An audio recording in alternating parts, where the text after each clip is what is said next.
નમસ્કાર વિદ્યાર્થી મિત્રો, હું શૈલેષ ઝોલા આપ સર્વનું ફિઝિક્સ યુનિટના લેક્ચરમાં એક નવા ચેપ્ટર સાથે સ્વાગત કરું છું. ઘણા લોકોને વેઇટ હતું કે સર કયું ચેપ્ટર સ્ટાર્ટ કરશો, બરાબર? તો તમને દેખાતું હશે આપણે ચેપ્ટર નંબર 2 સ્ટાર્ટ કરીશું આજે, વિદ્યુત સ્થિતિમાન અને કેપેસિટન્સ. બહુ જ આમ તો કહી દઉં તો ઘણું આઈએમપી ચેપ્ટર છે. તમારી કોઈ પણ એક્ઝામ હોય એમાં સારું વેઇટેજ ધરાવે છે, બરાબર છે? પછી તમારી બોર્ડની એક્ઝામ હોય, 50 માર્ક્સના એમસીક્યુ હોય, કે પછી ગુજકેટની એક્ઝામ હોય, જીની એક્ઝામ હોય કે નીટની એક્ઝામ હોય, બધાય એક્ઝામમાં સારું વેઇટેજ ધરાવે છે. જોકે આમ તો ઓવરઓલ સિલેબસ જોઈએ તો તમારું ચેપ્ટર નંબર 1 ને ચેપ્ટર નંબર 2 બંને કમ્બાઇન ચેપ્ટર જ છે. ઇલેક્ટ્રોસ્ટેટિક કહેવાય, બરાબર છે? સ્થિત વિદ્યુત શાસ્ત્ર, કે જેમાં આપણે વિદ્યુત ભારને પકડીને રાખેલો છે, આપણે વિદ્યુત ભારને ગતિ નથી કરાવી. ધ્યાનથી સમજો ભાઈ, તમારા જે ચેપ્ટર છે એ ખાલી ભણવા ખાતર નથી ભણવાના, થોડુંક વિચારવાનું છે. સ્થિત વિદ્યુત શાસ્ત્ર ઇલેક્ટ્રોસ્ટેટિક શું કામ કીધું? એટલા માટે કીધું છે કે વિદ્યુત ભારને આપણે જસ્ટ પકડેલો છે. આપણે વિદ્યુત ભાર ટૂંકમાં સ્થિર હોય ત્યારે એના કારણે કઈ કઈ અસર ઉત્પન્ન થાય ખાસ જોશું. વિદ્યુત ક્ષેત્ર છે, વિદ્યુત સ્થિતિ ઉર્જા હોઈ શકે એની પાસે, વિદ્યુત સ્થિતિમાન એટલે કે આપણે સિમ્પલ ભાષામાં જેને વોલ્ટેજ કહીએ હોઈ શકે. તો આ વસ્તુ છે.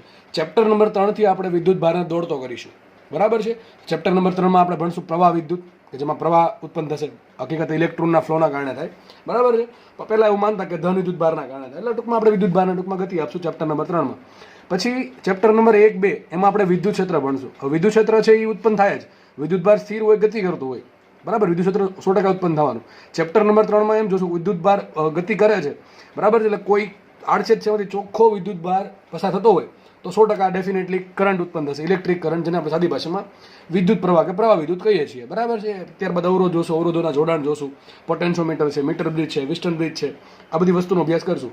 ત્યારબાદ આપણે ચેપ્ટર નંબર 4માં અને ચેપ્ટર નંબર 5માં, ખાસ ચેપ્ટર નંબર 4 અને ચેપ્ટર નંબર 5માં શું જોશું કે વિદ્યુત ભાર જે ગતિ કરે છે અથવા વિદ્યુત પ્રવાહના કારણે, વિદ્યુત પ્રવાહ ક્યારે ઉત્પન્ન થાય? વિદ્યુત ભાર ગતિ કરે છે તો, અને વિદ્યુત પ્રવાહ ઉત્પન્ન થયો તો વિદ્યુત પ્રવાહની કંઈક બીજી કંઈક અસર જોવા મળી, બરાબર? ઓસ્ટેડનો અવલોકન આપણે ખબર છે, એમ્પિયરનો સર્કિટલ નિયમ, ઘણું બધું ભવિષ્યમાં ભણશું ઇન ફ્યુચર.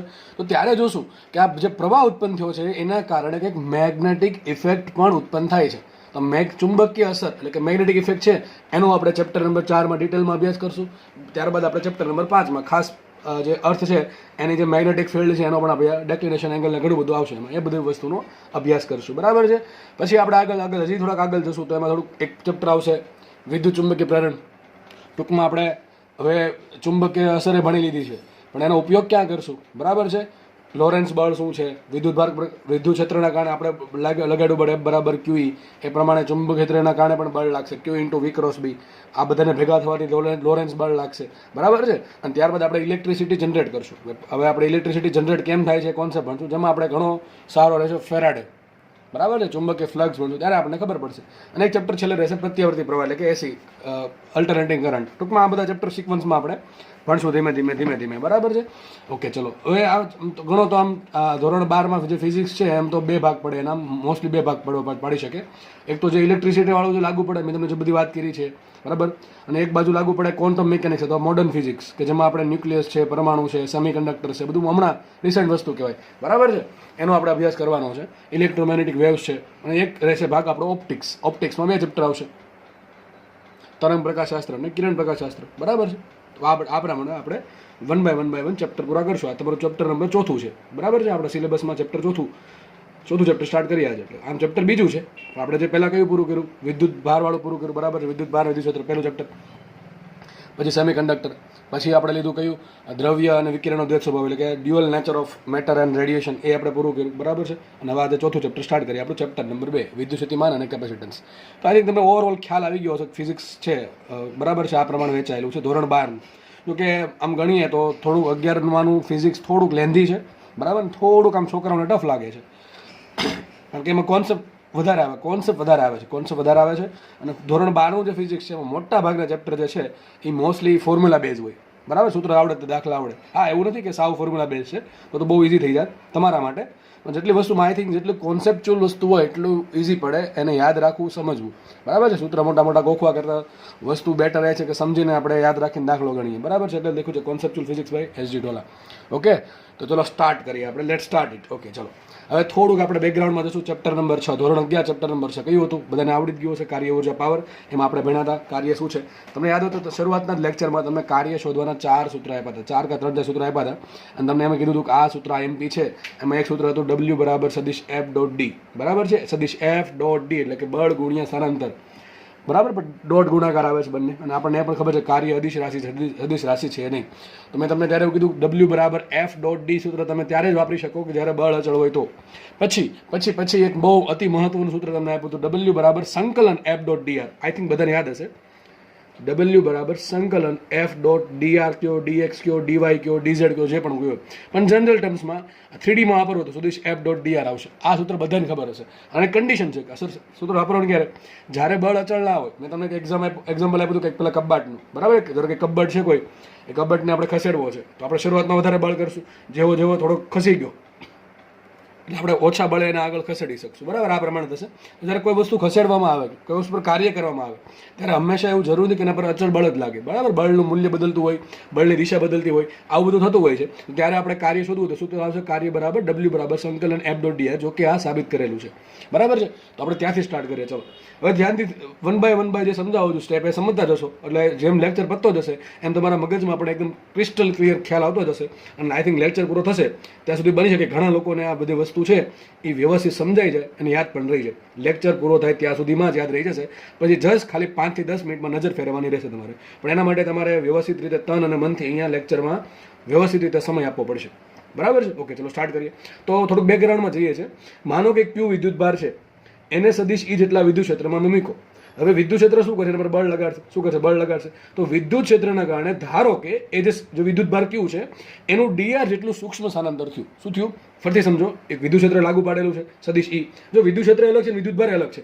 એવું નથી કે ક્યુ વિદ્યુત ભારનું વિદ્યુત ક્ષેત્ર છે, આ કોઈ અલગ જ વિદ્યુત ક્ષેત્ર છે સદિશ ઈ, બરાબર છે. આ સદિશ ઈ વિદ્યુત ક્ષેત્ર છે, કોઈ અલગ રીતે ઉત્પન્ન થયું હશે, બરાબર છે. આપણે કઈ લેવા દેવા કઈ રીતે ઉત્પન્ન થાય છે એ આપણે ચેપ્ટર નંબર 1 માં જોઈ ગયા કે અલગ અલગ વસ્તુઓના કારણે કઈ રીતે વિદ્યુત ક્ષેત્ર ઉત્પન્ન થાય. ગોળાના કારણે કેવું થાય, ગોળાના કવચના કારણે કેવું થાય, એક સુવાહક આપણે પેલું શું કહેવાય, એક પાતળી શીટ હતી એના કારણે કેવું થાય, એક સળિયો હોય તો સળિયા પર વિદ્યુત ભાર હોય તો એના કારણે કેવું થાય, શું કે લેમડા બહાર. આપણે અલગ અલગ વસ્તુ જોઈ ગયા છે. આપણે ચર્ચા હવે વિદ્યુત ક્ષેત્રની નહીં કરીએ કે કઈ રીતે ઉત્પન્ન થાય છે, કઈ રીતે શું કહેવાય અલગ અલગ પદાર્થોના કારણે કેવું ઉત્પન્ન થાય છે. એના માટે ચેપ્ટર નંબર 1 આખું ભણાવેલું છે, બરાબર.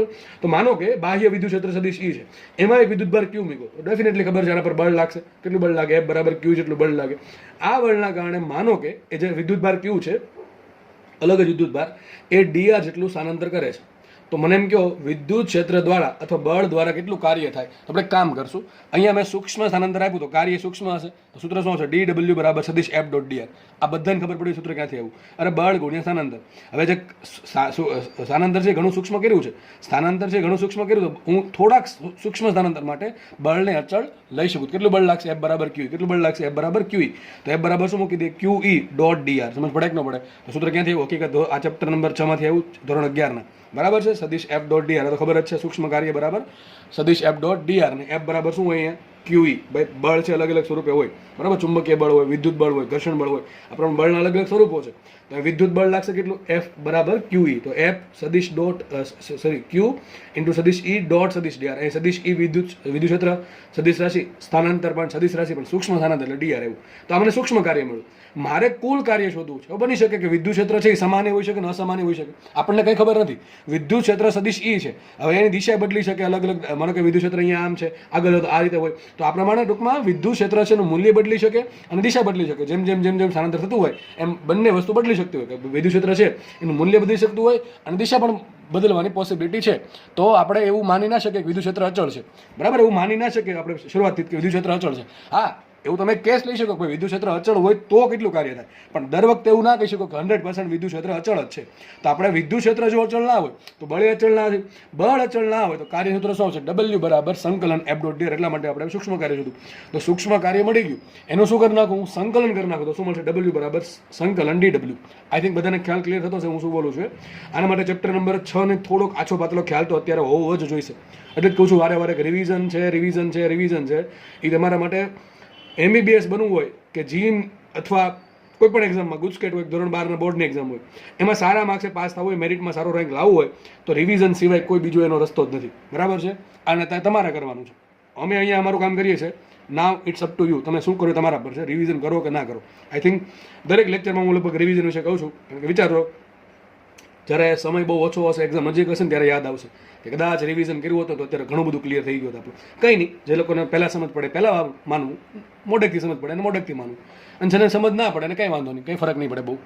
તો આપણે કિંમત મૂકીએ ડબલ્યુ બરાબર સંકલન ડી ડબલ્યુ શું આવ્યું ક્યુ સદિશ ઈ ડોટ ડીઆર બરાબર મૂકી દીધું, સંકલન કરી નાખ્યું. આપણે ખબર છે ચલો વિદ્યુત ક્ષેત્ર અચળ નહીં હોઈ શકે પણ ક્યુ તો અચળ જ હોય, વિદ્યુત ભાર તો અચળ, જેને આપણે ગતિ કરાવવાની છે વિદ્યુત ભાર ક્યુ એ તો અચળ. ચલો ક્યુ બાર કાઢી નાખો તો સૂત્ર શું આવ્યું ડબલ્યુ બરાબર ક્યુ સદિશ ઈ ડોટ સદિશ ડીઆર. હવે આપણને પ્રશ્ન થાય સર સદિશ ઈ છે અને સદિશ ડીઆર છે, આ કઈ દિશામાં હોઈ શકે? ત્રણેય દિશામાં હોઈ શકે, બની શકે એક દિશામાં હોય, બે દિશામાં હોય, પણ ત્રણ દિશામાં આપણે લઈએ 3D નો કેસ લઈ લઈએ એટલે બધું સોલ્વ થઈ જાય બરાબર છે. ખાલી 1D નો કેસ નથી લેવો, કારણ કે 2D પછી વસ્તુ આપી તો આપણને નહીં આવડે, એટલા માટે આપણે 3D નો કેસ લઈ લઈએ. પછી આપણે 1D પૂછે, 2D પૂછે, 3D પૂછે, આપણે બધું આવડી જશે. ચલો બળ છે, ચલો બળ છે અને ત્રણ ઘટકો આપણને ખબર છે Fx, Fy અને Fz. આવું આપણે ભણ્યા હતા, તમને યાદ હશે. આની આગળ આપણે સ્ટેપ શું કર્યું હતું? આપણે આવું લખતા અહીંયા Fx, Fy અને Fz ડોટ સ્થાનાંતર કઈ દિશામાં થઈ શકે? ત્રણે દિશામાં થઈ શકે બરાબર. બની શકે કે સ્થાનાંતર છે એ એક સાથે ત્રણે દિશામાં થતું હોય સૂક્ષ્મ સ્થાનાંતર, તો શું છે dx dy dz. અથવા આમે લખી શકો તમે fx i caret plus fy j caret plus fz k caret dot ગુણાકારમાં શું આવશે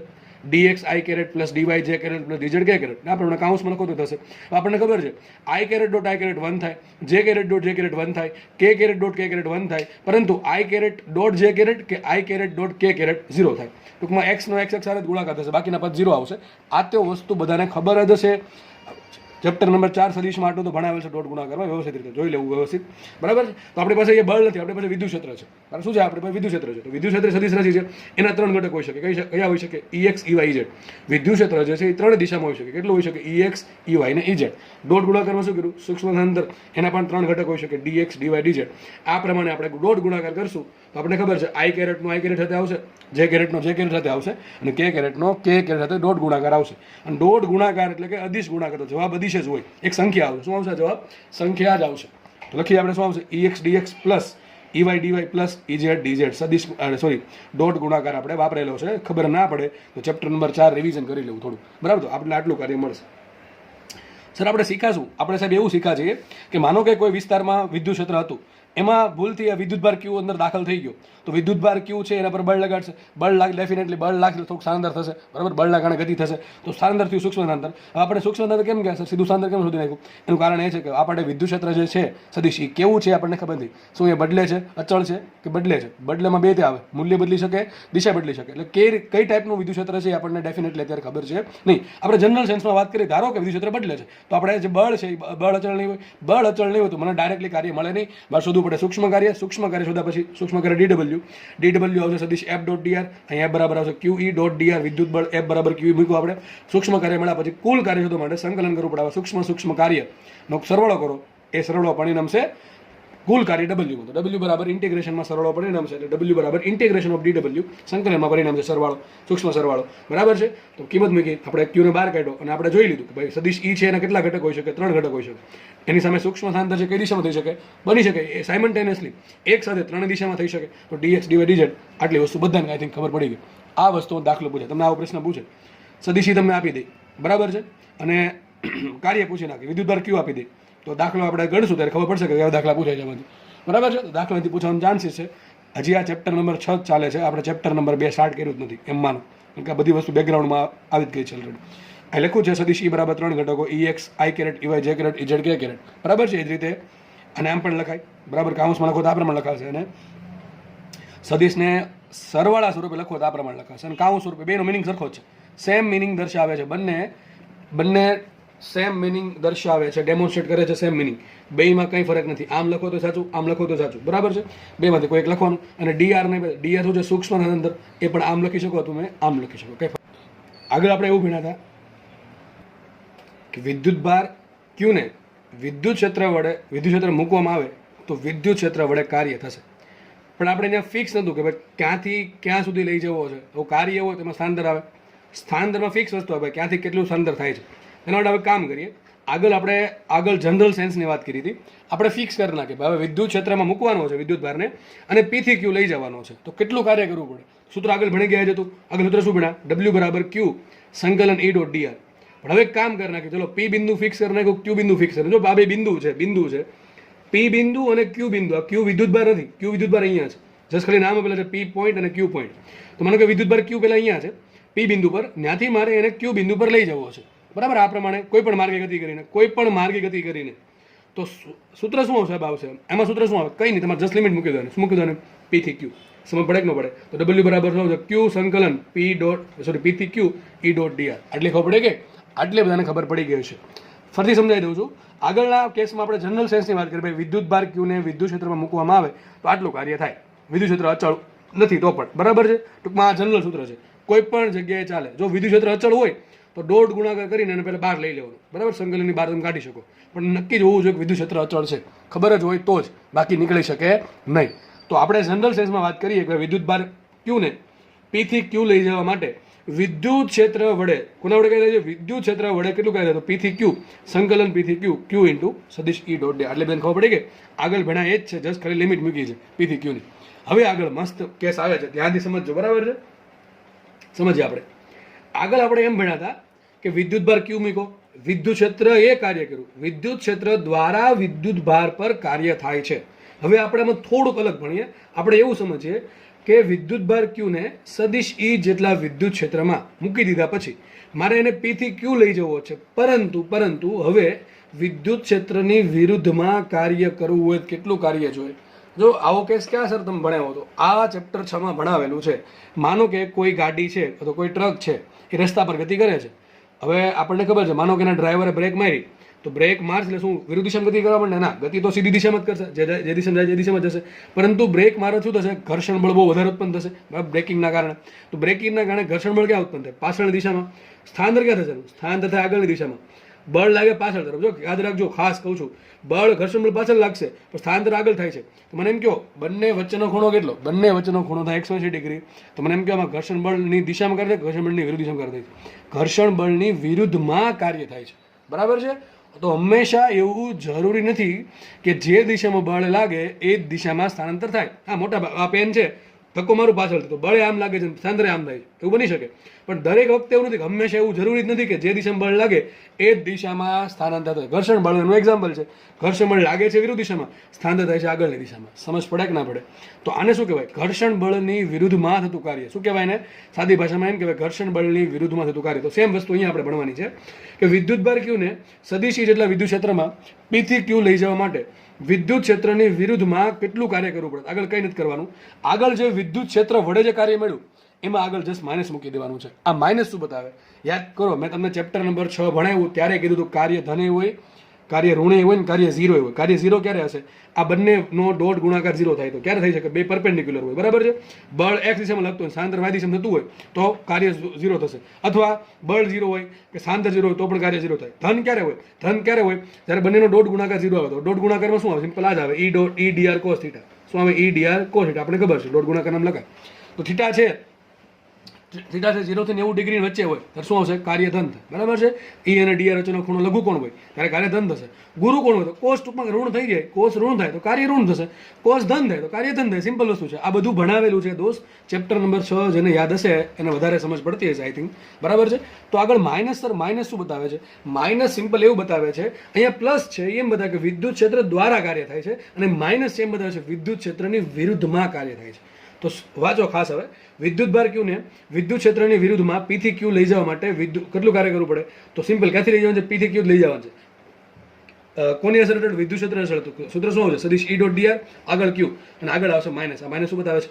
માઇનસ બતાવે છે વિદ્યુત ક્ષેત્રની વિરુદ્ધમાં કાર્ય થાય છે. આ માઇનસ તો શું મતલબ થાય? વિદ્યુત ક્ષેત્ર દ્વારા કાર્ય થાય છે. સિમ્પલ આવી ગયું બેઠું સૂત્ર. પણ માઇનસ છે તો શું આવશે? વિદ્યુત ક્ષેત્રની વિરુદ્ધમાં કાર્ય થાય છે. હવે મેથેમેટિક્સમાં બધાને ખબર હશે, જે મેં થોડા દિન ખબર હશે કે સંકલન એ થી બી, લિમિટનો નિયમ ખબર હશે બધાની કે એ થી બી ની લિમિટ હોય એને તમારે બી થી એની લિમિટ કરી તો આગળ શું મૂકી દેવાનું? માઇનસ. કારણ શું? આનો મિનિંગ એમ થાય પહેલા અપર લિમિટ છોડો બી, પછી માઇનસ કરીને લોઅર લિમિટ છોડો એ.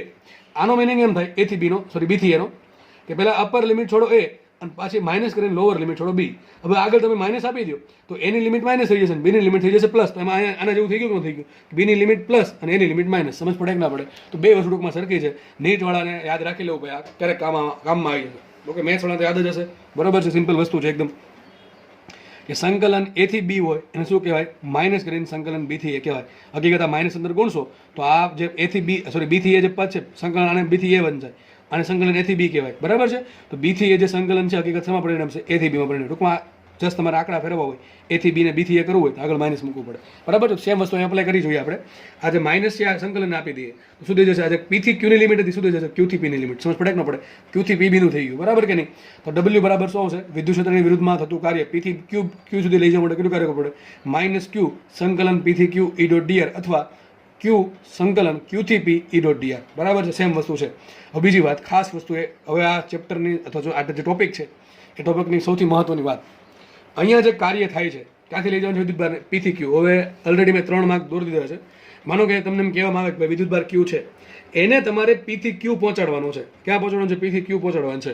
હવે P થી Q પહોંચવાના રસ્તા કેટલા હોય? અસંખ્ય રસ્તા હોય, અસંખ્ય રસ્તા હોય ભાઈ. એવું નહીં કે એક રસ્તો જ છે કે એના પર જ આપણે પહોંચાડે, એવું નથી.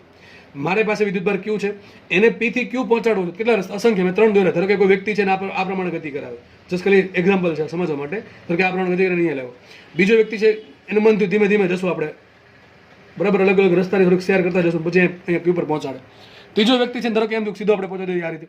તો પ્રશ્ન પૂછવામાં આવે કે ત્રણેય જે માર્ગ છે એમાં વિદ્યુત ભાર તમે ક્યાંથી ક્યાં લેવા? P થી Q લેવા. જો આમાં P થી Q લેવા, આમાં પણ P થી Q લેવા, અને આમાં પણ P થી Q લેવા. આ જે રસ્તા છે અલગ અલગ છે, માર્ગ છે અલગ અલગ છે. તો પ્રશ્ન આપણને એમ પૂછાય કે આજે કયા માર્ગમાં કાર્ય વધારે હોય? તો એનો આન્સર ખોટો આવે. મતલબ આન્સર એવો આવે કે સર એક પણ માર્ગમાં કાર્ય અલગ અલગ ન આવે, ત્રણેય માર્ગ માટે કાર્ય સરખું આવે. કેમ સાહેબ એવું કેમ? કારણ કે જે કાર્ય છે, જે લિમિટ છે એમાં શું આવશે? તમે વિચારો અને સંકલન કરો, છોડવાનું શું આવશે? P ની લિમિટ માઇનસ Q ની લિમિટ. બીજું કઈ આવશે નહીં. તમે કયા માર્ગે જાઓ છો એ તો કયામાં આવતું જ નથી. સૂત્રમાં કયા માર્ગે જાઓ છો એ આવતું જ નથી. ખાલી આવે શું? પેલા P ની લિમિટ છોડો, પછી Q ની લિમિટ છોડો, વાત પતી ગઈ.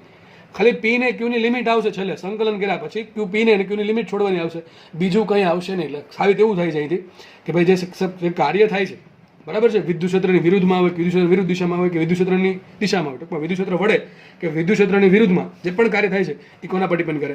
માત્ર ને માત્ર પ્રારંભિક સ્થાન શું P છે, અંતિમ સ્થાન Q પર ડિપેન્ડ કરે, બાકીના માર્ગ પર ડિપેન્ડ કરતું નથી. આ વસ્તુ યાદ રાખજો, પૂછાય એવી છે. સ્ટેટમેન્ટ વાઇઝ વિધાનવાળા પ્રશ્નમાં પૂછાઈ શકે કે જે વિદ્યુત ક્ષેત્ર વડે કે વિદ્યુત ક્ષેત્રની વિરુદ્ધમાં જે કાર્ય થાય છે વિદ્યુતભાર Q પર, એ કોના પર ડિપેન્ડ કરે? માત્ર ને માત્ર પ્રારંભિક બિંદુ કયું? P, અંતિમ બિંદુ Q. આના પર ડિપેન્ડ કરે. કયા માર્ગે જાઓ છો એના પર ડિપેન્ડ કરે. નહીં તો ત્રણેય માર્ગમાં થતું કાર્ય કેવું છે? સરખું છે. લખ્યું છે અહીંયા માત્ર બિંદુઓ P અને Q પર આધારિત છે, માર્ગ પર આધારિત. આ વસ્તુ બહુ મસ્ટ IMP છે, ઘણું IMP વસ્તુ છે આ વસ્તુ, બરાબર છે. કોઈ પણ માર્ગે જાઓ ડિપેન્ડ કોના પર કરશે? ખાલી P અને Q પર, ઓનલી P અને Q. બીજી કોઈ વસ્તુ પર ડિપેન્ડ નહીં કરે, કોઈ માર્ગ પર ડિપેન્ડ નહીં કરે. બીજી જરૂરી વાત, અહીંયા સૂત્ર શું? સદિશ E ડોટ dr આવ્યું. શું E ડોટ dr? તમે યાદ કરો આગળના ચેપ્ટરમાં સદિશ E ડોટ d હતું. શું હતું સદિશ E ડોટ d? યાદ કરો ગાઉસનો નિયમ. ગાઉસનો નિયમ શું હતું? સદિશ E ડોટ d. તમને યાદ હશે ને આમ એવું કીધું હતું સદિશ E ડોટ d. d એટલે સૂક્ષ્મ એરિયા, એરિયા એટલે કોને લેવા દે? પૃષ્ઠ હારે. તો આપણે કીધું યાદ કરો ને પૃષ્ઠ સંકલન. શું કીધું હતું? પૃષ્ઠ સંકલન. E ડોટ d ને પૃષ્ઠ સંકલન કહેવાય, બરાબર કે નહીં? આપણે વિદ્યુત ફ્લક્સ શોધવા માટેનો નિયમ હતો, યાદ હશે બધાને. સંકલન E ડોટ da, બરાબર છે, સંકલન E ડોટ da. ઓકે, પછી આપણે એમાંથી ગાઉસનો નિયમ બનાવ્યો હતો, બરાબર. એના માટે બંધ ગાળો રચ્યો હતો, યાદ હશે બધાને, બંધ પૃષ્ઠ લેવું પડે. તો ત્યાં શું હતું? ટૂંકમાં E ડોટ da હતું. અહીંયા શું છે? E ડોટ dr છે. E ડોટ dr, dr એટલે કે સીધી વસ્તુ તો એક જ આવે, dr એટલે એક જ વસ્તુ. એને શું કહેવાય? રેખા સંકલન. શું કહેવાય? રેખા સંકલન. તમને ઘણી બધી પ્રશ્ન આવો પૂછે કે ભાઈ વિદ્યુત ક્ષેત્રનું રેખા, તમને વિદ્યુત ક્ષેત્ર આપી દેશે, કંઈક વિદ્યુત ક્ષેત્ર આપી દીધું, ચલો વિદ્યુત ક્ષેત્ર કંઈક આપી દીધું, બરાબર, XY Z ના પદમાં કંઈક આપી દીધું, અને પ્રશ્ન પૂછો કે વિદ્યુત ક્ષેત્રનું રેખા સંકલન શોધો. હવે રેખા સંકલન કોને કહેવાય એ જ ખબર ના હોય, દાખલો ક્યાંથી ગણવો? આમાં ઘણાના માર્ક્સ વ્યા છે, બરાબર. તો રેખા સંકલન કોને કહેવાય? E ડોટ dr નું સંકલન શું કહેવાય? રેખા સંકલન. પૃષ્ઠ સંકલન કોને કહેવાય? E ડોટ da, બરાબર છે. અને કદ સંકલન કોને કહેવાય? E ડોટ dv, બરાબર છે. Volumetric integration E dot dv. જો કે બહુ ઓછું આવશે, ક્યાંય આવશે નહીં, પણ આ બે વધારે આવશે. E ડોટ d આવશે, E ડોટ dr આવે. અને આપણે જેમ ચુંબકીય સ્ટાર્ટ કરશું ત્યાં પણ આવું આવશે, B dot dr, B dot da. એ આપણે જોશું અલગ અલગ નિયમમાં, એમ્પિયરનો સર્કિટલ નિયમ ને ઘણા બધા નિયમ જોશું, એમાં સેમ વસ્તુ આવશે. તો કન્ફ્યુઝ થવા નથી ભાઈ, બરાબર છે. ભાઈ ભેગું નહીં કરતા હતા, ઘણા લોકોને બધું ભેગું થઈ જાય છેલ્લે, રિવિઝન કોઈથી કર્યું ના હોય એટલે ક્યાં E ડોટ dr ને ક્યાં E ડોટ da, પછી જે મનમાં આવે મૂકી દે, બરાબર છે. કારણ કે બધી વસ્તુ આટલી બધી ભેગી થઈ ગઈ હોય, ચેપ્ટર અલગ અલગ ચેપ્ટરની બધી વસ્તુ એક વખતે એક્ઝામ આપવાની હોય એટલે યાદ રહે નહીં, એના માટે રિવિઝન જરૂરી છે. તો લખ્યું છે અહીંયા E ડોટ dr શું કહેવાય? વિદ્યુત ક્ષેત્રનું રેખા સંકલન કહેવાય, બરાબર છે. આપણે આગળ વધી આવે ફટાફટ. તો મોસ્ટલી જે બેઝિક હતું એ બેઝિક અમે સમજાવી દીધું છે. હવે આપણે થોડીક સ્પીડ પકડશું કારણ કે એની જ વાત આવે છે, બરાબર, અલગ અલગ મુદ્દામાં. હવે જુઓ આગળ આપણે શું કર્યું હતું? આગળ આપણે ક્યુ વિદ્યુત ભારને પી થી ક્યુ લઈ ગયા હતા, તો વિદ્યુત ક્ષેત્ર વડે કાર્ય જોયું અથવા વિદ્યુત ક્ષેત્રની વિરુદ્ધમાં કાર્ય જોયું. થોડુંક અલગ કરીએ. વિદ્યુત ભાર ક્યુના બદલે હું રિપ્લેસ કરી નાખું +1 કુલમ. એને શું કહેવાય? એકમ ધન વિદ્યુત ભાર. શું કહેવાય? એકમ ધન વિદ્યુત ભાર. તો કેસ ત્રીજો કેસ આવો લઈ લઈએ. એકમ ધન વિદ્યુત ભાર. હવે એકમ ધન વિદ્યુત ભારને આવું પણ ઘણી જગ્યાએ લખ્યું છે મેં +1 કુલમ. બે સરખું જ છે, તમે સમજી જવાનું, બરાબર છે. એકમ ધન વિદ્યુત ભારને પી થી ક્યુ લઈ જવા માટે વિદ્યુત ક્ષેત્ર વડે થતું કાર્ય. તો આગળ સૂત્ર શું હતું? સૂત્ર આદેશ આવું કંઈક હતું. ક્યુ સંકલન પી થી ક્યુ સદિશ ઈ ડોટ ડીઆર. જો વિદ્યુત ક્ષેત્ર વડે કાર્ય થતું હોય, આગળ માઇનસ વિદ્યુત ક્ષેત્રની વિરુદ્ધમાં કાર્ય થતું હોય તો હવે કાંઈ નથી કરવાનું. ક્યુ બરાબર તમારે શું મૂકવાનું છે? જસ્ટ +1 મૂકવાનું છે. શું મૂકવાનું છે? +1 કુલમ. બરાબર કે નહીં? તો ક્યુ બરાબર +1 કુલમ મૂકો. શું આવશે? એકમ ધન વિદ્યુત ભારને +1 ને ક્યુ થી પી થી ક્યુ લઈ જવા માટે વિદ્યુત ક્ષેત્ર વડે થતું કાર્ય શું આવશે? ક્યુ તરીકે શું આવશે? +1. સિમ્પલ સમજાવી વાત છે. +1 મૂકી દો અહીંયા. પી થી ક્યુ સદિશ ઈ ડોટ ડીઆર. બરાબર. તો +1 આગળ ગુણો હોય કે ના ગુણો હોય? આ તો આમ જ લખાય, બરાબર કે નહીં? આગળ એક ગુણો કે ના ગુણો લખાશે શું? આ રીતે જ લખાય છે. તો સંકલન પી થી ક્યુ ઈ ડોટ ડીઆર. પ્રશ્ન થવાનું છે ખરા વિદ્યુત ભાર જ નથી.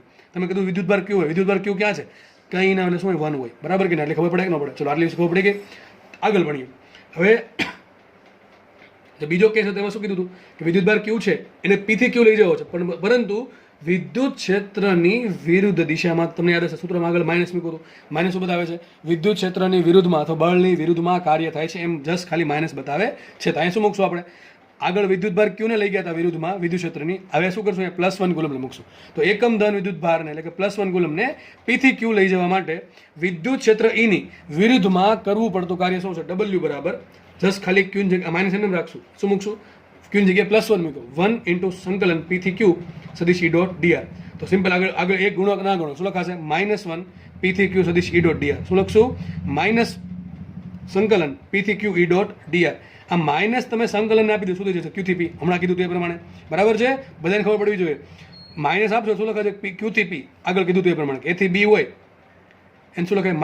-b થી a. એ પ્રમાણે આ માઇનસ અંદર શું લખ્યું? ક્યુ થી પી. બરાબર. આટલી ખબર પડે કે પાંચમો કેસ લઈ લઈએ. પાંચમો કેસ ખાસ સમજો, સિમ્પલ જ છે. હવે ઘણા અંદર પી થી ક્યુ રાખે છે, આપણે એ થી બી કરી નાખે. ચલો વિદ્યુત હવે તમને લખતા આવડી જવું છું. રકમમાં તમને આમ પ્રશ્ન પૂછશે, એવું નહીં કે પી થી ક્યુ જ આપશે. માનો કે પ્રશ્ન આવો પૂછાણો, તમારે સૂત્ર બનાવવાનું છે. તમને પ્રશ્ન પૂછાણો કે વિદ્યુત ભાર ક્યુને એ થી બી સુધી લઈ જવા માટે વિદ્યુત ક્ષેત્ર વડે થતું કાર્ય શું હોય? તો સૂત્ર શું આવશે? સંકલન ઈ ડોટ ડી. પાકું આવશે જ તે. ક્યાંથી ક્યાં લઈ જવાનું છે? એ થી બી.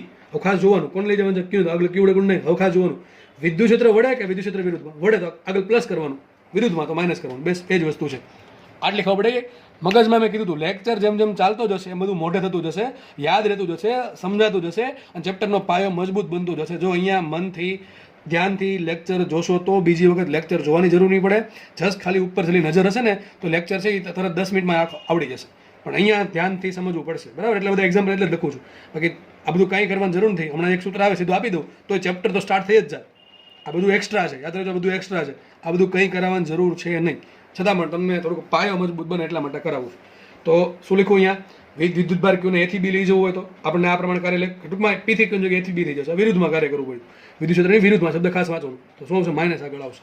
આટલી ખબર પડે કે આપણે આગળ વધી. હવે થોડુંક અલગ વિચારે. ઓકે, આવું વિચારે. જો હમણાં આપણે એવું જોયું કે વિદ્યુત ભાર છે એને મેં ધારો કે પી થી ક્યુ લઈ જાઉં. ક્યાં લઈ જાઉં છું? પી થી ક્યુ.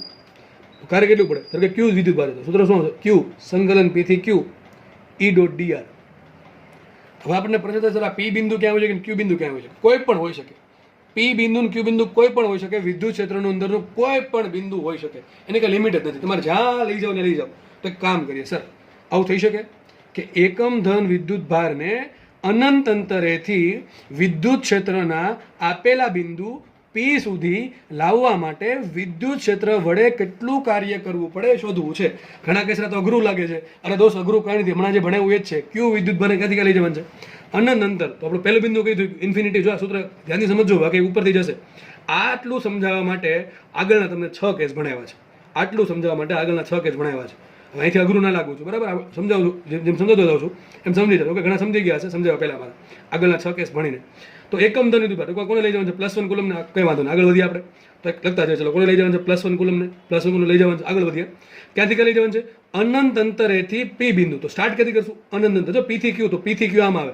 જે સ્ટાર્ટ કર્યું નીચે આવે, જ્યાં લઈ જવાનું છે ક્યુ પર આવે. તો લઈ જવાનું ક્યાં છે? અનંત અંતરેથી ક્યાં લાવવાનું છે? પી સુધી. તો અનંત અંતર સ્ટાર્ટ કરશું, પી સુધી આવશે.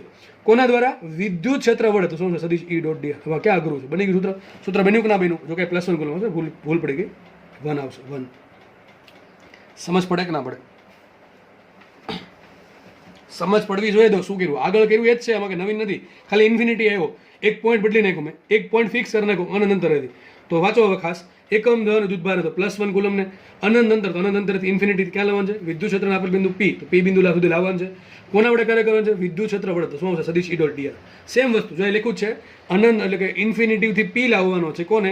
એકમ ધન વિદ્યુત ભારને +1 કુલમ વડે. ઇન શોર્ટ લખ્યું છે, આ લાઈનથી ઇન શોર્ટ લખી છે. શું લખી છે જો? આના પરથી પણ તમને સૂત્ર લખતા આવડી જાય. જો કે અનંત અંતરથી પી સુધી લાવવાનું છે, તો લખું સંકલન ઇન્ફિનિટીથી પી. કોને લાવવાનું છે? એકમ ધન વિદ્યુત તો +1 કર્યો આગળ. કોના વડે? વિદ્યુત ક્ષેત્ર વડે. આગળ પ્લસ જ આવશે, બરાબર છે, આગળ માઇનસ આવશે. સદિશ E ડોટ dr. ચલો આ વાંચો. આ જાતે લખતા આવડવા જોઈએ તમને, આ જાતે લખતા આવડવું જોઈએ સૂત્ર. એકમ ધન વિદ્યુત ભારને અનંત અંતરેથી એટલે અનંત અંતરે ઇન્ફિનિટીથી વિદ્યુત ક્ષેત્રના આપેલા બિંદુ પી સુધી લાવવા માટે વિદ્યુત ક્ષેત્રની વિરુદ્ધમાં કરવું પડતું કાર્ય. ઘડીક આટલું રાખો તો શું આને લખાય? આ પ્રમાણે લખાય. વિચારો, પહેલાં સંકલન કરવાનું. કોને ક્યાંથી લાવવા છે? ઇન્ફિનિટીથી પી લાવવાનું છે. તો લખવું આપણે ઇન્ફિનિટીથી પી. કોને લાવવાનું છે? +1 કરું તો આગળ લખશું, આગળ એક વડે ગુણશું, વિદ્યુત ભાર તરીકે Q તરીકે 1 આવશે. ક્યાં લાવવાનું છે? વિદ્યુત ક્ષેત્રની વિરુદ્ધમાં. તો કાર્ય શું? સદિશ E ડોટ dr તો આવશે જ, પણ આગળ આવશે માઇનસ. સમજ પડે કે ન પડે? આટલું લખતા આવડી ગયું તો આ મારી 30 મિનિટ ફળી ગઈ. હું તમને ભણાવ્યું છે, મારું કામ પૂરું થઈ ગયું. તમને આટલું લખતા આવડી જવું જોઈએ ગુજરાતી ભાષામાંથી, આમાં જતાં આવડી જવું જોઈએ. જો તમને આવડી ગયું આટલું લખતા, તો સમજવાનું આપણે લેક્ચર જે છે આ 30 મિનિટ વ્યવસ્થિત જોઈ છે. નથી આવડતું હજી તો તમારે હજી ટૂંકમાં ફરીથી આગળનું ટોપિક ક્લિયર કરવાની જરૂર છે. પણ એવા બહુ ઓછા લોકો હશે જેને હજી એ સમજ નહીં પડ્યું. તમને 6 થી 7 કેસ મેં સેમ ટુ સેમ સમજાવ્યા, એના માટે જસા લખવા માટે. હવે સમજો, અનંત અંતરેથી એટલે ઇન્ફિનિટી અંતરેથી પી બિંદુ સુધી +1 કુલમને વિદ્યુત ક્ષેત્રની વિરુદ્ધમાં લાવવા માટે ટૂંકમાં આપણે કંઈક આવું કરવું પડે.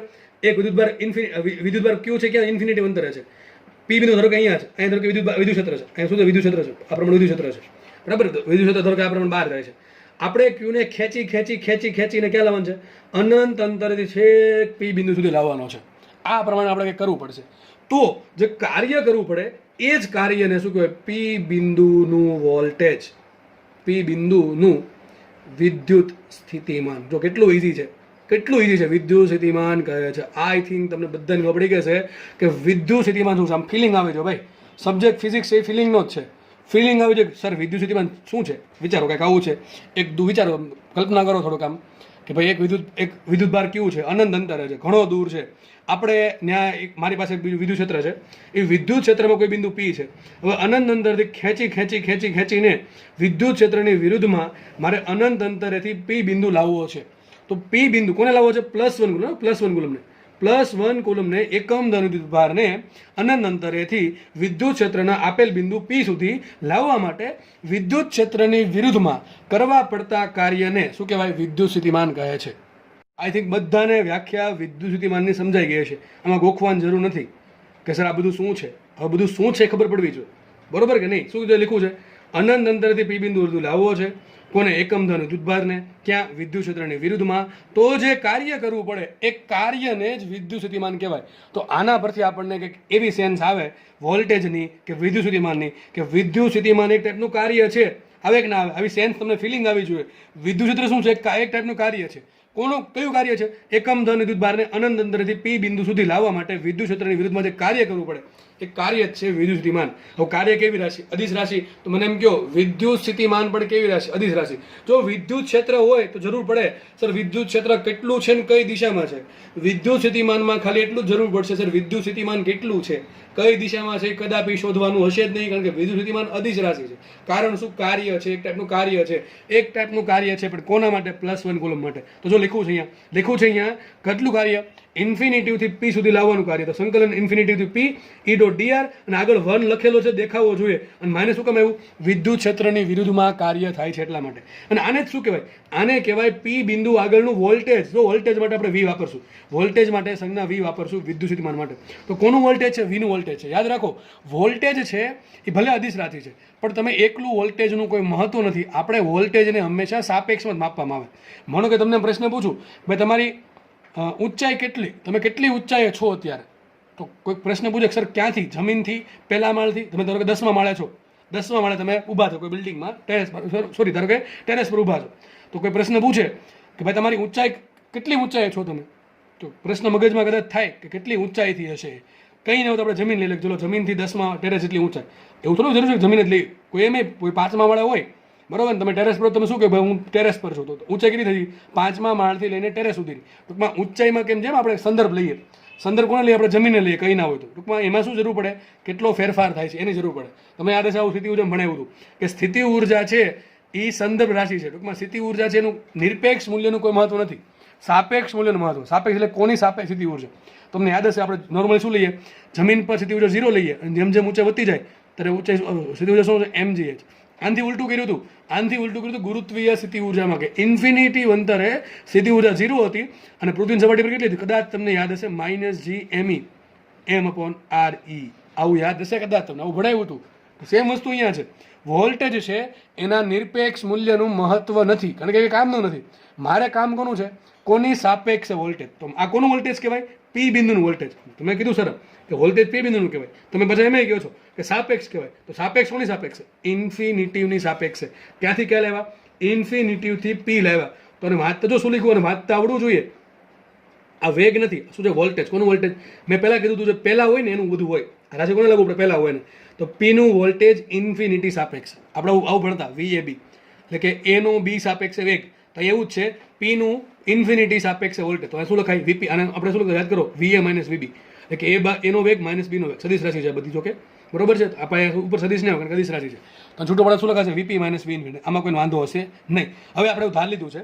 કેમ ઘણા અંતરે આપણે ઇન્ફિનિટી અંતર જ કેમ પસંદ કર્યું, આપણે બીજું કેમ પસંદ ન કર્યું? એનું કારણ એ છે કે ઇન્ફિનિટી અંતરે આપણે એવું ધારી લીધું છે કે વોલ્ટેજ 0 છે.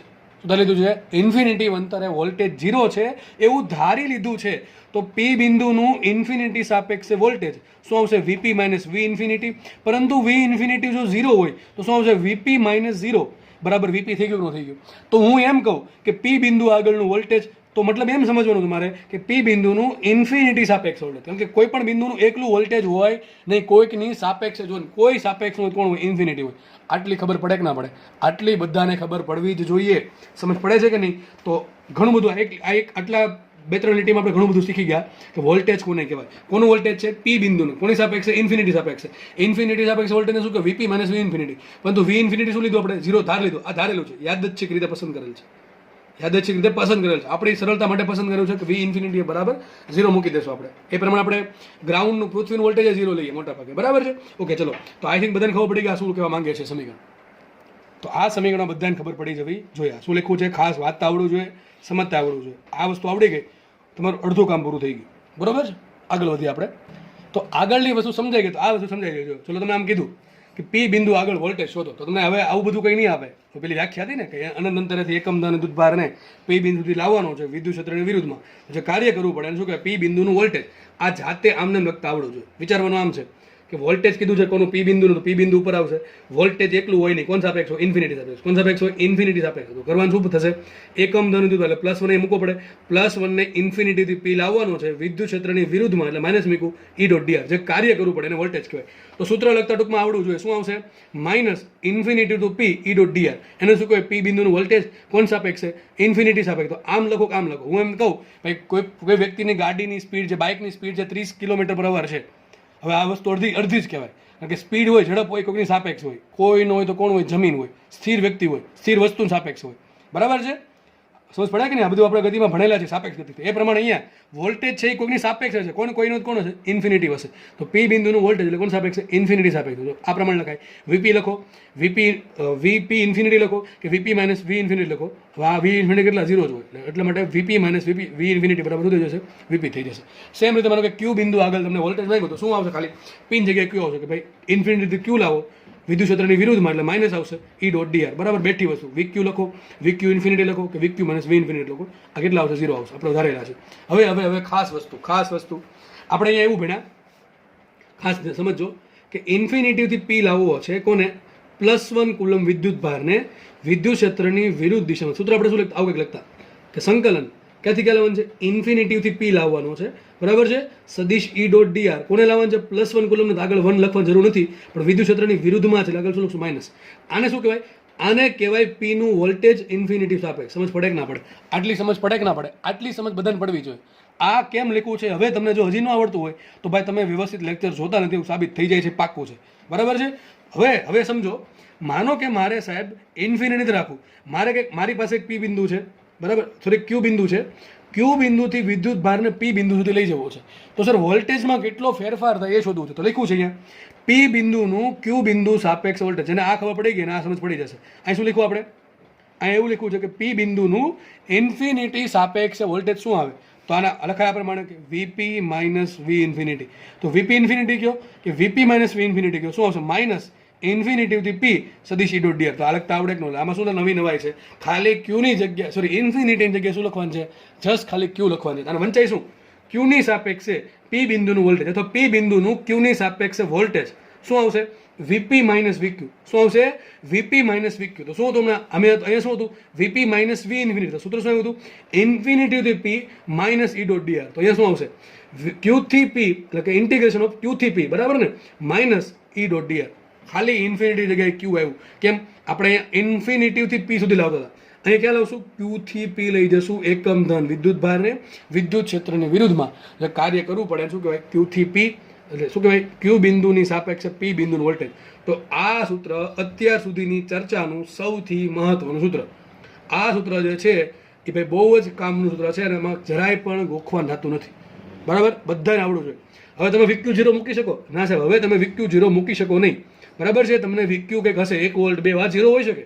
એવું નહીં કે ઝીરો ના હોઈ શકે, ઝીરો હોઈ શકે, પણ ડેફિનેટલી તમે ના જ કહી શકો દર વખતે કે ઝીરો જ હશે. વી ઇન્ફિનિટી છે તમે 100% ઝીરો કહી જ શકો. તો આને શું કહેવું પડે? આને વીપી કહેવાય. હવે આ આને વીપી ના કહેવાય. આને શું કહેવાય?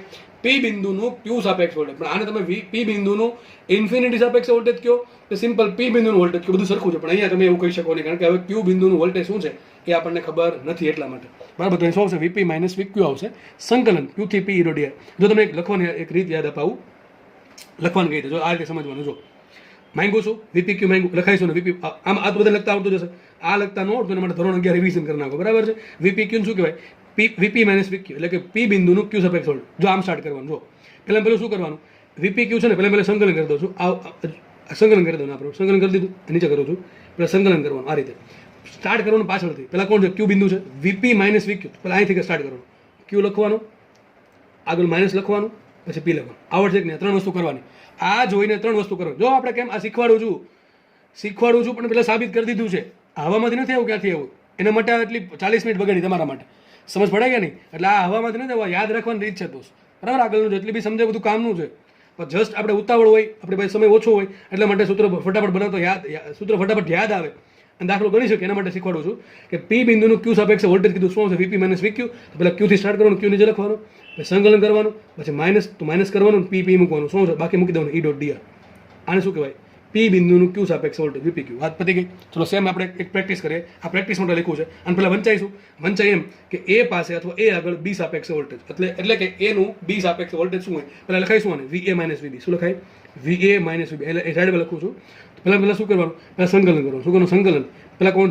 પાછળથી સ્ટાર્ટ કરવાનું. પહેલાં બી, પછી આગળ માઇનસ, પછી એ સદીશ એ ડોટ ડીઆર. વાત થઈ ગઈ પૂરી. કેટલું ઈઝી છે, જો કેટલું ઈઝી વસ્તુ છે. સમજ પડે કે ના પડે? અને વંચાઈશું બીની સાપેક્ષે એનું વોલ્ટેજ. કોનું વોલ્ટેજ? એનું વોલ્ટેજ બીની સાપેક્ષે, બરાબર? હવે જો કાર્યની જગ્યાએ વોલ્ટેજ બોલીએ છીએ. અત્યાર સુધી કાર્ય બોલતા હતા, હવે વોલ્ટેજ બોલીએ છીએ. બે સેજ સરખું, બે સેમ વસ્તુ છે, બંને સરખી વસ્તુ છે.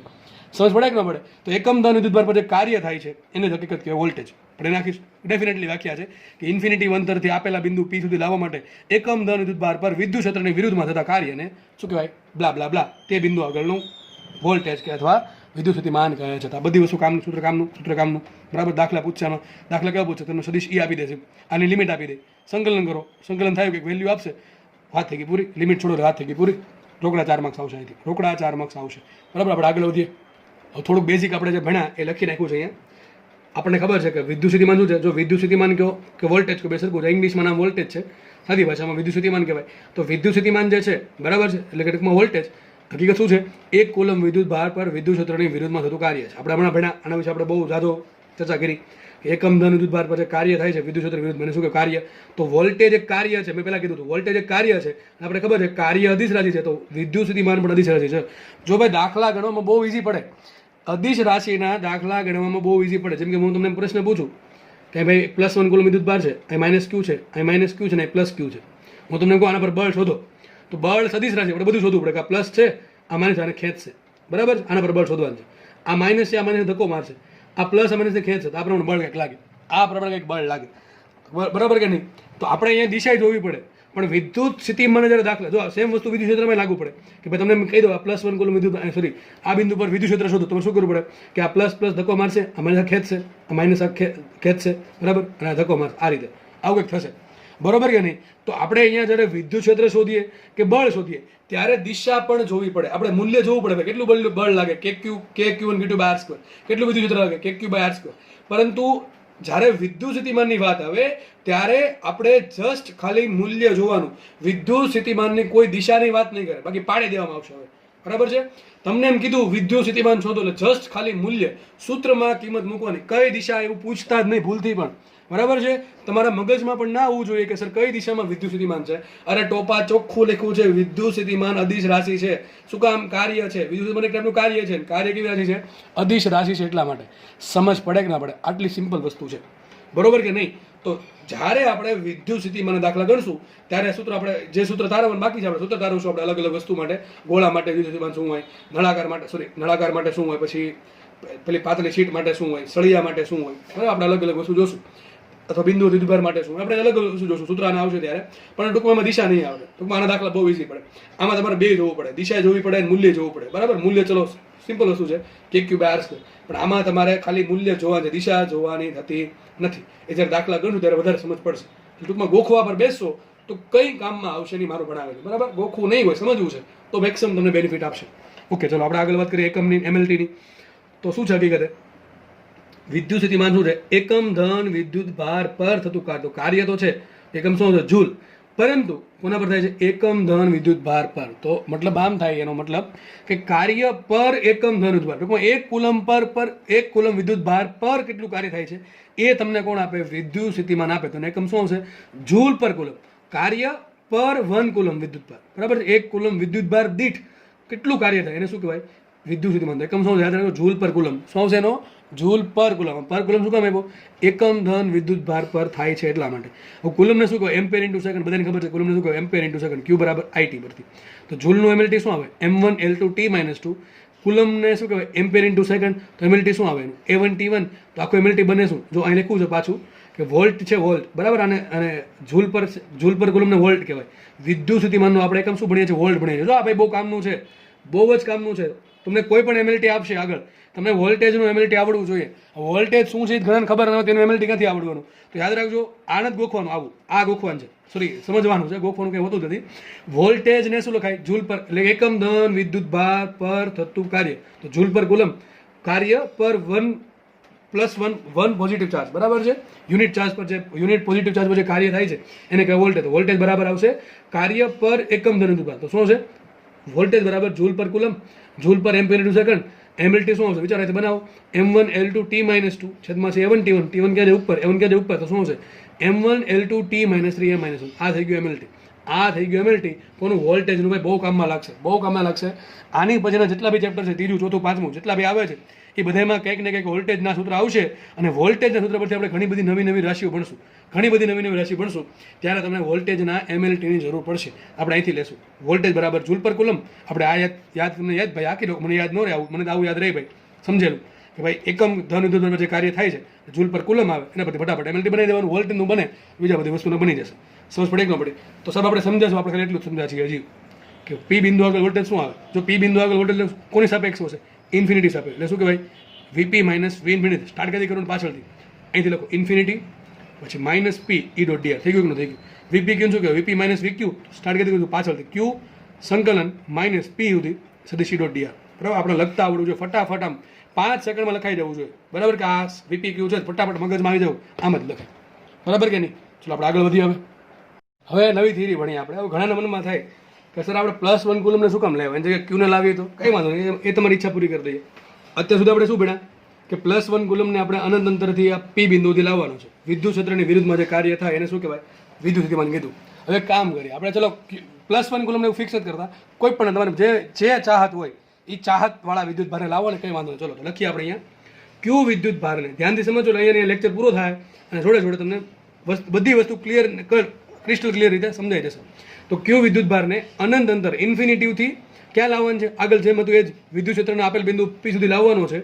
વિદ્યુત ક્ષેત્રની વિરુદ્ધમાં, જો અહીંયા પણ શું છે કાર્ય? વિદ્યુત ક્ષેત્રની વિરુદ્ધમાં. ચલો લખીએ અહીંયા કોને લાવવાનું છે? ઇન્ફિનિટીથી પી લાવવાનું છે. કોને લાવવાનું છે? પ્લસ ક્યુ વિદ્યુત ભારને ક્યાં લાવવાનું છે? વિદ્યુત ક્ષેત્રની વિરુદ્ધમાં લાવવાનું છે ને, વિદ્યુત એટલે કે ઈની વિરુદ્ધમાં ક્યુ વિદ્યુત ભારને ઇન્ફિનિટીવથી પી સુધી લાવવામાં આવે ત્યારે જે કાર્ય કરવું પડે, કેટલું કાર્ય લખતા આવડે કે ન આવડે? ચલો કોને લાવવાનું છે? વિદ્યુત ભાર ક્યુને આગળ ભણાવ્યું છે, બધું ભણાવ્યું છે. શું કોને લાવવાનું છે? ક્યુને.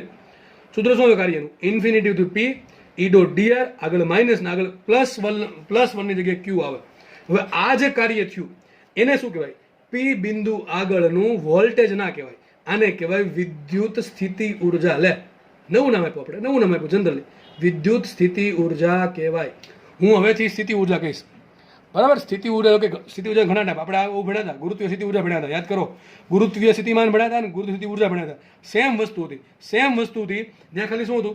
ત્યાં હતી ગુરુત્વીય ક્ષેત્ર હતું અને વિદ્યુત ભાર હતો. ત્યાં એકમ દળ હતું. ત્યાં 1 કિલોગ્રામનો પદાર્થ ને m દળનો પદાર્થ હતો. ત્યાં જોઈ લેવાનું છૂટી તમારા ગુરુત્વાકર્ષણની બુક ખોલીને જોઈ લેજો. સેમ ટુ સેમ વસ્તુ. અને મેં ત્યારે એવું કીધું હતું, જ્યારે 12મા ધોરણનું ચેપ્ટર નંબર 1 અને 2 આવશે ને ત્યારે સમજાજો, એનો વારો આવી ગયો છે. સેમ વસ્તુ આપણે એવું ભણ્યા હતા કે 1 કિલોગ્રામ દળને ગુરુત્વીય ક્ષેત્ર જેટલા ગુરુત્વીય ક્ષેત્રમાં અનંત અંતરેથી પી બિંદુ સુધી લાવવા માટે ગુરુત્વીય ક્ષેત્રની વિરુદ્ધમાં કરવા પડતા કાર્યને શું કહેવાય? એને કહેવાય શું? ગુરુત્વીય સ્થિતિમાન. શું કહેવાય? ગુરુત્વીય સ્થિતિમાન.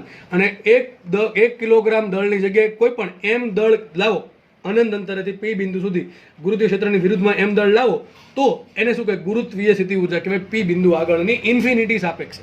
સમજ પડે? તો સેમ ટુ સેમ વસ્તુ છે. 1 તીરે 2 ઘા એના જેવું છે. એક વસ્તુ ક્લિયર કરો, સાથે બીજી વસ્તુ બાય 1 ગેટ 1 ફ્રી જેવું છે આમાં. પર એક સમજો, બીજું ઓટોમેટિક સમજાય એવું છે. જો પછી જેવું જેનું મગજ, બરાબર, જેવી જેની શું કહેવાય આમ જિજ્ઞાસા, ક્યુરિયોસિટી જેવી જેની હશે એવું થશે ભાઈ આમાં, બરાબર. તો સેમ વસ્તુ છે, ખાલી ફરક શું? તો આપણે ખબર પડે સર વિદ્યુત સ્થિતિમાનમાં અને વિદ્યુત સ્થિતિ ઉર્જામાં, સ્થિતિ ઉર્જા ટૂંકમાં વોલ્ટેજ અને સ્થિતિ ઉર્જાને આપણે યુ કહીએ, ખબર છે બધાને. બેમ ફરક શું? ફરક દોસ્ત કાંઈ નથી.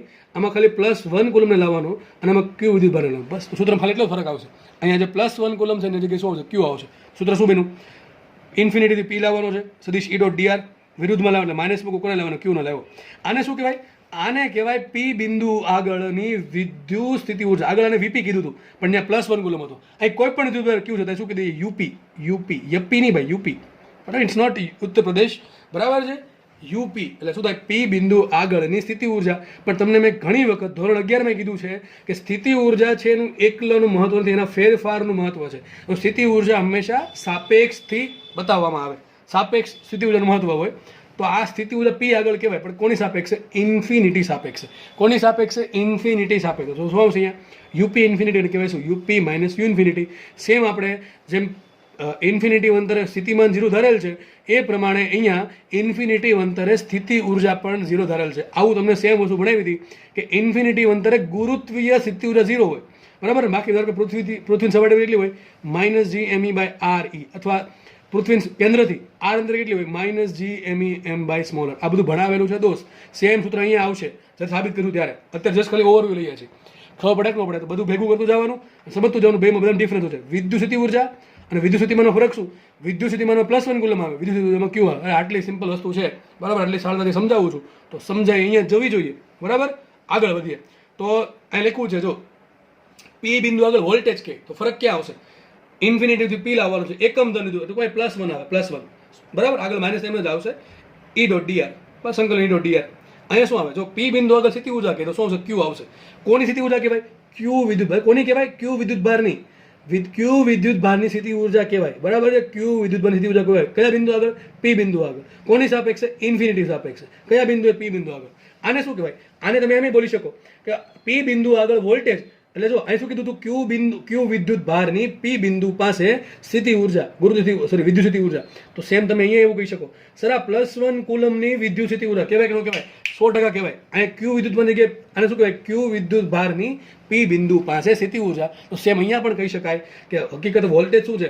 વોલ્ટેજ સર એવું કંઈક છે કે +1 કુલમ વિદ્યુત ભારની એકમ ધન વિદ્યુત ભારની પી બિંદુ પાસેની વિદ્યુત સ્થિતિ ઉર્જાને પી બિંદુ આગળનું વોલ્ટેજ કહે છે. સિમ્પલ વાત. આ ચોપડી તમારે આ જે વાત છે એ તમારા ચોપડામાં વ્યવસ્થિત લખી નાખવી કે આને શું કહેવાય. અને શું વંચાય? ક્યુ વિદ્યુત ભારની પી બિંદુ પાસે ઇન્ફિનિટીવની સાપેક્ષે ગુરુત્વીય સ્થિતિ ઉર્જા યુપી. આને શું વંચાય? વીપીને. વીપી એટલે વોલ્ટેજ થયું, પણ વોલ્ટેજ આવે કહી શકો તમે. આ એકમ ધન વિદ્યુત ભારની પી બિંદુ પાસે ઇન્ફિનિટીવની સાપેક્ષે વિદ્યુત સ્થિતિ ઉર્જા છે. આટલી વસ્તુ ખબર ના પડે સબ 100% પડે. તો મને એમ કહો તો આ યુપીમાં વીપીમાં ફરક શું છે? સબ ખાલી અહીંયા +1 આવે છે ને અહીંયા ક્યુ આવે એટલો ફરક છે. તો એક કામ કરો ને, હું છે આ વીપી બરાબર શું છે? -ઇન્ફિનિટીવથી પી સંકલન E.dr છે ને, આ બાજુ ક્યુ વડે ગુણું, આ બાજુ ક્યુ વડે ગુણું, તો કંઈક થઈ જશે. અહીં ક્યુ આવી જશે, પણ અહીંયા ક્યુ એવું તને કહેવાય શું? જો -q સંકલન ઇન્ફિનિટી ટુ પી E.dr. આને તો યુપી કહી દેવાય. શું કીધું? અહીંયા તમે આને આ બાજુ ક્યુ વડે ગુણો, આ બાજુ ક્યુ વડે ગુણો, તો બે બાજુ ક્યુ વડે ગુણો. આ તો કોના જેવું થઈ ગયું? આ તો યુપી જેવું થઈ ગયું. આ બાજુ શું બની જશે? યુપી. તો એટલે સાબિત શું થયું? ક્યુ ઇન્ટુ વીપી બરાબર ક્યુ ઇન્ટુ વીપી બરાબર યુપી. શું કે નહીં સાબિત? યાદ રાખજો, સૂત્ર બહુ કામનું છે.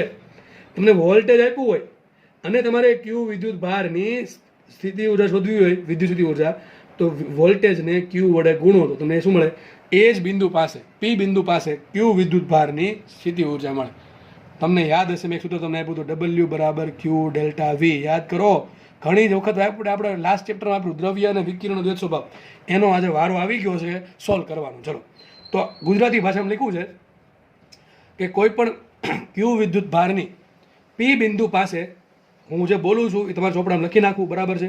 ક્યુ વિદ્યુત ભારની પી બિંદુ પાસે વિદ્યુત સ્થિતિ ઉર્જા યુપી બરાબર શું થશે?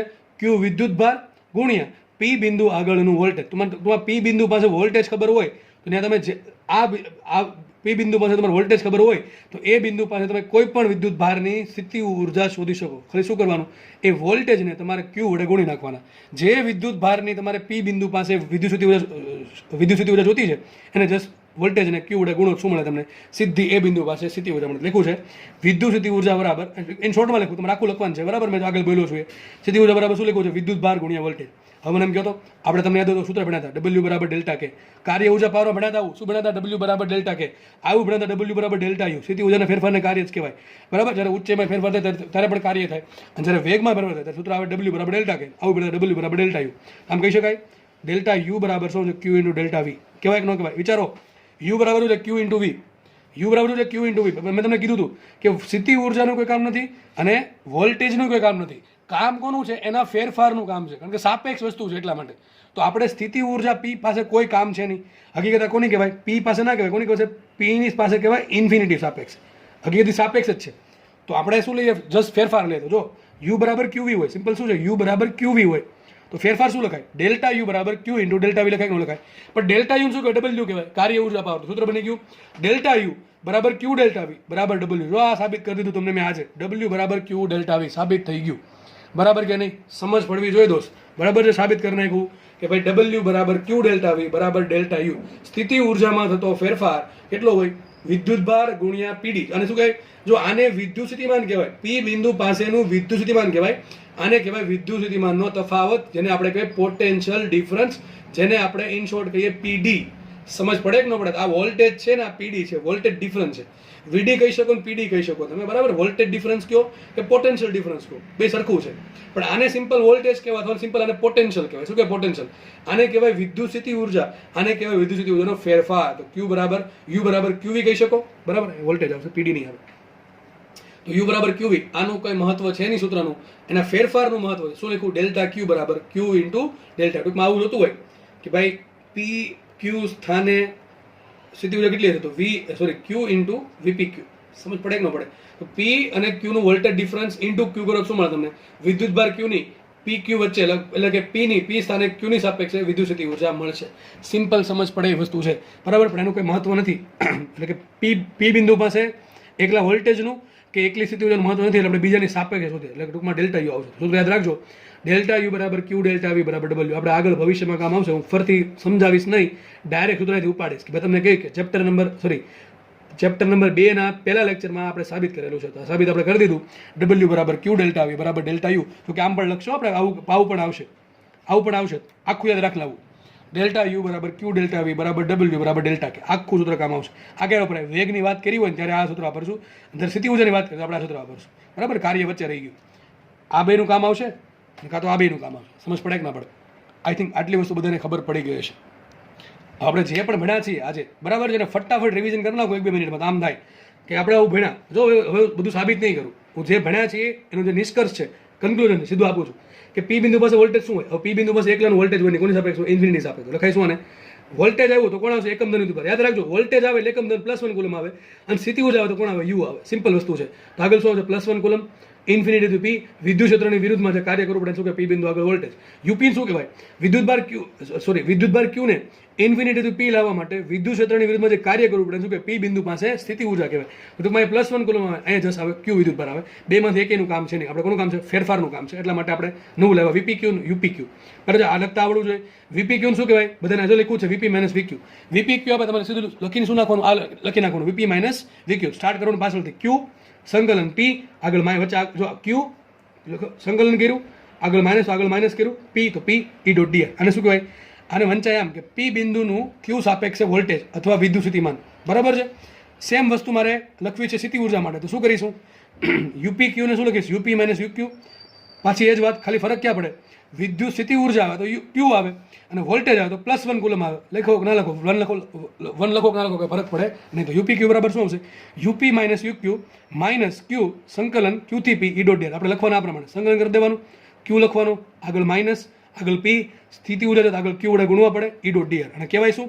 વોલ્ટેજને આમ વચાય કે એકમ ધન વિદ્યુત ભારની સ્થિતિ ઊર્જા. શું છે વોલ્ટેજ? એટલે એકમ ધન વિદ્યુત ભારની સ્થિતિ ઊર્જા. આ કોની સ્થિતિ ઊર્જા છે? ક્યુ વિદ્યુત ભારની છે. આ કોની કહેવાય? +1 કુલમની. તો છેલ્લે આપણે સાબિત કર્યું કે ડબલ્યુ બરાબર ડેલ્ટા યુ બરાબર, આમ પણ લખી શકો તમે કે ક્યુ ઇન્ટુ વી બરાબર યુ. પણ આ સૂત્રનું કંઈ મિનિંગ છે નહીં, કારણ કે કામનું નથી. કારણ કે સ્થિતિ ઊર્જા અને વોલ્ટેજ છે એના ફેરફારનું મહત્વ છે, સાપેક્ષ માપવામાં આવે એટલા માટે. તો સૂત્ર આપણે લેવા ડેલ્ટા યુ બરાબર ક્યુ ઇન્ટુ ડેલ્ટા. આમ પણ લખાય, ઘણી વખત આવું પણ હશે. ડીયુ બરાબર ક્યુ ડીવી, આવું પણ લખાય. બરાબર, આવું પણ કામમાં આવશે. બે લખી નાખજો ને. બરાબર, ડેલ્ટા યુ બરાબર ક્યુ ડેલ્ટા વી અથવા ડીયુ બરાબર ડી ક્યુ ઇન્ટુ ડીવી. તો આમ મતલબ થયો કે ડીયુ બાય ડીવી બરાબર ક્યુ. શું થશે? ડીયુ બાય ડીવી બરાબર ક્યુ. આ બધું લખી નાખજો ભાઈ. પછી કાર્ય ઊર્જા પ્રમેય આપણે વાપરો. ડબલ્યુ બરાબર ડેલ્ટા યુ હોય બરાબર ડેલ્ટા બરાબર ક્યુ ડેલ્ટા વી હોય બરાબર ડેલ્ટા કે પણ હોય. આપણે ભવિષ્યમાં ભણશું, આનું કામ આવશે ભવિષ્યમાં. બરાબર છે. છેલ્લી પહેલી વાત, સર તમે એમ કીધું કે પી થી ક્યુ લઈ જાવ તો આમ લખવું પડે. ઘણા મનમાં થશે આપણે માનો કે વિદ્યુતભાર પી પર હતો, એને આપણે ક્યુ પર લઈ ગયા, પછી આર પર લઈ ગયા, ફરી પાછો પી પર લેવા, કેટલું કાર્ય કરવું પડે? 0 કાર્ય કરવું પડે. કેમ 0 કાર્ય? ત્યાંથી સમજો. મેં શું કીધું હતું કે જે કાર્ય છે એ કોના પર ડિપેન્ડ કરે? માર્ગ પર ડિપેન્ડ કરે? ના, માર્ગ પર ડિપેન્ડ કરે નહીં. તમે ક્યાંથી ક્યાં જાઓ છો એના પર ડિપેન્ડ નથી કરતું. તમે કયા બિંદુથી કયા બિંદુ પર જાઓ છો એના પર ડિપેન્ડ કરે છે. તમે કયા માર્ગે જાઓ છો એના પર ડિપેન્ડ કરતું નથી. પી થી ક્યુ ગયા, ક્યુ થી આર આવ્યા, આર થી પી આવ્યા. પ્રારંભિક બિંદુ કયું? પી. અંતિમ બિંદુ કયું? પી. તો કાર્ય કેટલું? 0. અરે ભાઈ, આમને એમ ખબર પડી જાય કે કાર્ય શું હોય? સદિશ એફ ડોટ ડી. એમાં ડી શું છે? અંતર છે, સ્થાનાંતર છે? સ્થાનાંતર છે. હવે પ્રારંભિક બિંદુ અને અંતિમ બિંદુ સરખું હોય તો સ્થાનાંતર શું હોય? સ્થાનાંતર 0 હોય તો કાર્ય 0 હોય. તો સેમ વસ્તુ, વોલ્ટેજ 0 આવશે, સ્થિતિ ઊર્જા 0 આવશે. તો જો લખ્યું છે સદિશ ઈ ડોટ ડીઆર, આપણે આ શું લીધું? આને શું કહેવાય? ઈ નું આર સાપેક્ષે સંકલન. શું કહેવાય? રેખા સંકલન. શું કહેવાય? રેખા સંકલન. તો આને કહેવાય ઈ નું રેખા સંકલન. પણ આગળ આવો સિમ્બોલ હોય તો આને કહેવાય બંધ ગાળા પર. શું કહેવાય? બંધ ગાળા પર. બંધ ગાળો શું થાય? જે બિંદુએ સ્ટાર્ટ કર્યું ત્યાં જ પાછું આવવાનું. માનો કે તમે પી બિંદુથી સ્ટાર્ટ કરીને ફરી પાછા પી બિંદુ ઉપર આપો, વિચારો તમે સંકલન કરી નાખો. સંકલન કરો પછી upper limit minus lower limit. હવે અપર લિમિટનો બિંદુ પી છે, લોઅર લિમિટનો બિંદુ પી છે, તો બેની બાદબાકી થઈને 0 આન્સર આવે કે ના આવે? આ એક બીજી રીત છે. મેં તમને પહેલા સમજાવ્યું ભાઈ, સ્થાનાંતર તમે જે બિંદુએ સ્ટાર્ટ કર્યું ત્યાં જ પાછા આવી જાઓ. બરાબર છે. હકીકત છે તો કાર્ય જ, આ બધું કાર્ય જ છે. બરાબર, ઈ ડોટ ડીઆર કાર્ય જ છે. કોના પર થતું? +1 કુલમ અથવા ક્યુ વિદ્યુત પર થતું કાર્ય છે. તો કાર્ય કોના પર ડિપેન્ડ કરે? સ્થાનાંતર પર ડિપેન્ડ કરે. હવે પ્રારંભિક બિંદુ અને અંતિમ બિંદુ સરખું હોય તો સ્થાનાંતર 0, સ્થાનાંતર તો કાર્ય 0. અને એમ સમજ ન પડે તો મેં શું કીધું? જે આ જે કાર્ય છે કોના પર ડિપેન્ડ કરે? પ્રારંભિક અને અંતિમ બિંદુ પર ડિપેન્ડ કરે. પ્રારંભિક અને અંતિમ બિંદુ સરખા હોય તો આ જે કાર્ય વચ્ચે થયું એનો કોઈ મતલબ રહેતો નથી. શું આવે? કાર્ય 0. આ વસ્તુને આમ પણ લખે છે સંકલન, આગળ બિંદુ કરી દે. આ શું કહેવાય? ક્લોઝ લૂપ, એટલે કે બંધ ગાળા પર થતું રેખા સંકલન.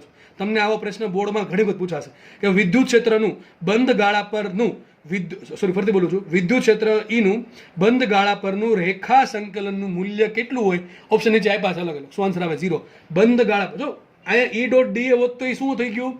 ઈ ડોટ ડીએ હોત એ બંધ ગાળા પરનું ફ્લક્સ થઈ ગયું, વિદ્યુત ફ્લક્સ. ભાઈ ફરક ખાલી એટલો જ છે, ડી આર નો ડીએ નો. એટલે કહું છું તમને એકદમ cut and clear, crystal clear તમને સમજાવ્યું કે ઈ ડોટ ડીએ છે ચેપ્ટર નંબર 1 માં આવે, ઈ ડોટ ડીઆર છે એ ચેપ્ટર નંબર 2 માં આવશે. ઈ ડોટ ડીએ વ્યવસ્થિત સમજાવેલ છે. હજી એમાં ડાઉટ હતી હજી જોઈ લો, યુટ્યુબમાં લેક્ચર છે તે તમારી પાસે બહુ સારી સુવિધા છે. જ્યારે સમજ ન પડે ત્યારે જોઈ લેવાનું, ભૂલે જાય જોઈ લેવાનું. અહીંયા ઈ ડોટ ડીઆર છે તો ઈ ડોટ ડીએ 0 આવી શકે જરૂર નથી. ઈ ડોટ ડીએ 0 હોય નોય હોય, જે બંધ ગાળો રચાય એ બંધ ગાળામાં કોઈ વિદ્યુત ભાર જ નહીં હોય તો આપણને ખબર છે વિદ્યુત ફ્લક્સ 0 આવે. એ 0 આવી જ શકે એવું જરૂર નથી. જો વિદ્યુત ભાર છે તો કેટલો આવે? સંકલન ક્યુ બાય એપ્સિલોન 0. યાદ છે ને? સોરી, સંકલન સમેશન ક્યુ બાય એપ્સિલોન 0. ગાઉસનો નિયમ. પણ અહીંયા તો 0 જ થશે. આ કોઈ ચાન્સ નથી, બરાબર કે નહીં? કારણ કે એક કાર્ય છે, ઈ ડોટ ડીઆર કાર્ય છે, ઈ ડોટ ડીએ ફ્લક્સ છે. યાદ રાખજો એટલું મગજમાં. તો અહીં લખ્યું છે કે વિદ્યુત ક્ષેત્રનું બંધ માર્ગ પરનું રેખા સંકલન શૂન્ય થાય છે. જ્યારે કોઈ પણ ક્ષેત્ર માટે યાદ રાખજો એક નિયમ છે કે કોઈ પણ ક્ષેત્ર માટે બંધ માર્ગ પરનું રેખા સંકલન જો શૂન્ય થતું હોય તો એવા ક્ષેત્રને સંરક્ષી ક્ષેત્ર કહેવાય. આપણું વિદ્યુત ક્ષેત્ર એવું છે કે જેનું બંધ માર્ગ પરનું રેખા સંકલન શૂન્ય થાય છે, એટલા માટે વિદ્યુત ક્ષેત્ર છે એ સંરક્ષિત ક્ષેત્ર છે. સેમ ટુ સેમ વસ્તુ આવી ગુરુત્વીય ક્ષેત્ર માટે થાય. ગુરુત્વીય ક્ષેત્રનું પણ બંધ માર્ગ પરનું રેખા સંકલન 0 થાય, એટલા માટે ગુરુત્વીય ક્ષેત્ર પણ સંરક્ષિત ક્ષેત્ર છે. તમને વિદ્યુત ક્ષેત્રની જગ્યાએ ઘર્ષણ બળ કે ઘર્ષણ બળ, તો ઘર્ષણ બળનું બંધ માર્ગ પરનું રેખા સંકલન શૂન્ય ના થાય, સંકલન શૂન્ય થાય નહીં. એટલે ઘર્ષણ બળ છે એ સંરક્ષી બળ નથી. ઘર્ષણ બળ સંરક્ષી બળ નથી. શાંતા બળ છે શાંતા બળ યાદ કરો, તરલમાં આવ્યું હતું, બરાબર છે? એ શાંતા બળ પણ સંરક્ષી ક્ષેત્ર નથી. સંરક્ષી ક્ષેત્ર સાબિત કરવું તમારે આવું સાબિત કરવું પડે કે એનું રેખા સંકલન કરવાનું. સંરક્ષી ક્ષેત્ર સંરક્ષી બળ, બરાબર, એનું રેખા સંકલન કરવાનું. બંધ માર્ગ પરનું જોઈએ 0 આવે તો સંરક્ષી ક્ષેત્ર તો સંરક્ષી બળ હશે, 0 નહીં આવે તો સંરક્ષી ક્ષેત્ર નહીં હોય, બરાબર કે નહીં? સંરક્ષી બળ નહીં હોય. તો આવા પ્રશ્ન પૂછે તમને, વિદ્યુત ક્ષેત્ર સંરક્ષી ક્ષેત્ર છે તો હા, ગુરુત્વીય ક્ષેત્ર સંરક્ષી ક્ષેત્ર છે તો કે હા, ઘર્ષણ બળ સંરક્ષી ક્ષેત્ર છે, સોરી ઘર્ષણ બળ છે સંરક્ષી બળ છે ના, શાંતા બળ છે સંરક્ષી બળ છે ના, બરાબર છે? આ બધી વસ્તુ ખ્યાલ રાખવી. તમને બધું A to Z બધી જ વસ્તુ આજે કહી દીધી છે. નેક્સ્ટ લેક્ચરમાં આપણે દાખલાની પ્રેક્ટિસ કરશું અને નવા ટોપિકની શરૂઆત કરશું. ધન્યવાદ, જય હિન્દ.